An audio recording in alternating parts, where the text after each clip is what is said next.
Welcome to Family Basics 101. I'm Dr. Bruce McClure, and as we begin a 5-part series today entitled The Art of Making Love, we will look over the next 5 lessons at first, understanding love making. Secondly, we will talk about the beginning process of love making. Third, we will look at the necessary foreplay of love making. Fourth, we will look at the pleasure of intimate love making. And finally, we will discuss preparing for a repeat of love making. But it is not what you are thinking. We're not talking about a risque, repulsive, or a steamy type love. We're talking about understanding intimacy and what is involved in true relational intimacy. So let's begin today by talking about the art of making love and what ingredients are required for love making. So if the question was put to you, what are the ingredients, what are the necessary components that are necessary for making love, what would your answer be? If you ask 100 people, you'll probably get at least 100 different answers depending upon the people's or the person's understanding of what you're really asking. Also, if you utilize the answers of the 100 people, chances are the majority of them will at best produce a limited and a short-term positive result from the answer that is given. There is a definite art to having intimacy or in making love in relationships. When we continue looking at just the definition of the topic, art, according to the American Heritage Dictionary, is the human effort to intimate or to supplement what is intimate. And we make it intimate by trying to imitate a picture that is bigger than the cognitive ability of the individual. In essence, what we're trying to make intimate is the imitation of something that already exists. And without the knowledge of what already exists, then it becomes difficult to replicate or to create an artistic artwork of something that is unknown.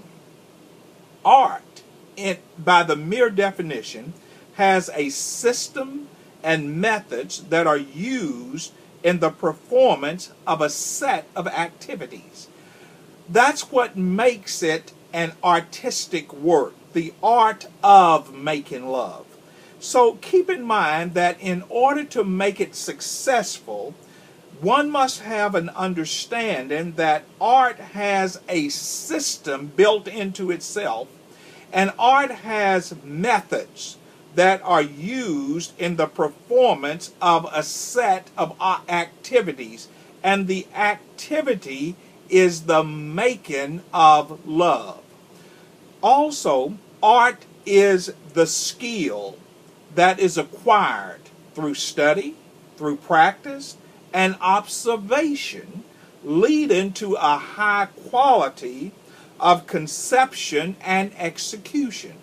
So when we talk about the art of, we're talking about art as a skill, but that skill is acquired. It's acquired through study.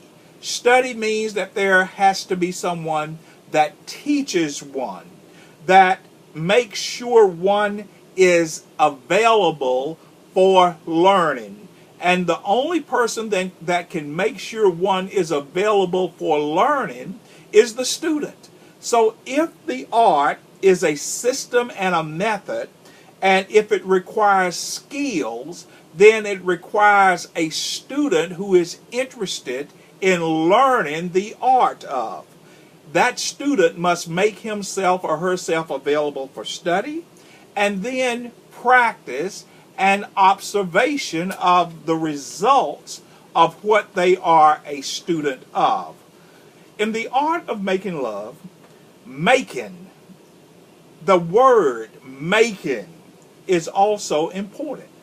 Making is defined as the process of coming into being, and it involves certain components. How often have you heard people use the term making love, making out? That is a very, very, very shallow understanding the art of making.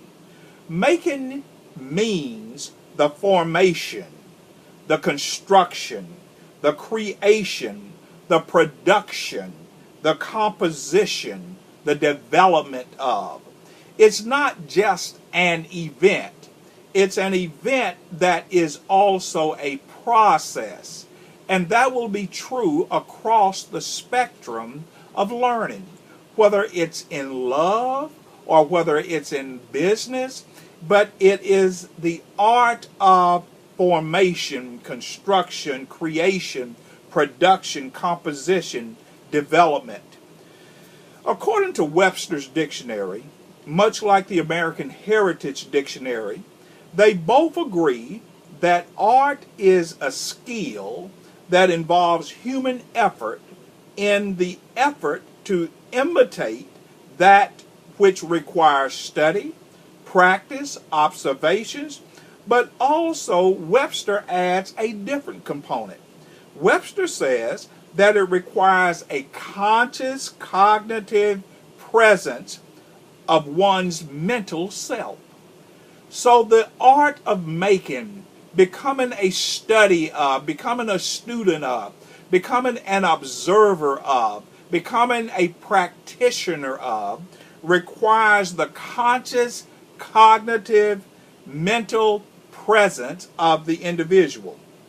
Void of that conscious mental involvement with an awareness of what the completed product of the active making is to produce, one is just experimenting with the hope of producing something worth keeping. In other words, you're just shooting in the dark. You're filling around in the dark and hoping for a positive result.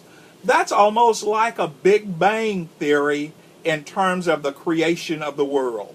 You're just saying out of chaos, you were able to have this rapid explosion, and then order presents itself. In the book of 1 Peter chapter 3, verse number 7, the Bible says, "Likewise ye husbands, dwell with them according to knowledge, giving honor unto the wife, as unto the weaker vessel, and as being heirs together of the grace of life, that your prayers be not hindered." The word knowledge in 1 Peter 3 verse 7 means intelligence. Likewise, ye husbands, dwell with them in an intellectual way. Dwell with them according to understanding of who they are. Dwell with them in wisdom, not in foolishness. Dwell with them in depth. Don't make it just a surface knowledge, a surface study. And that's where the honor presents itself in relationships. That's where the respect presents itself in relationships. I'll see you back in class again next time. Don't be late and don't skip class.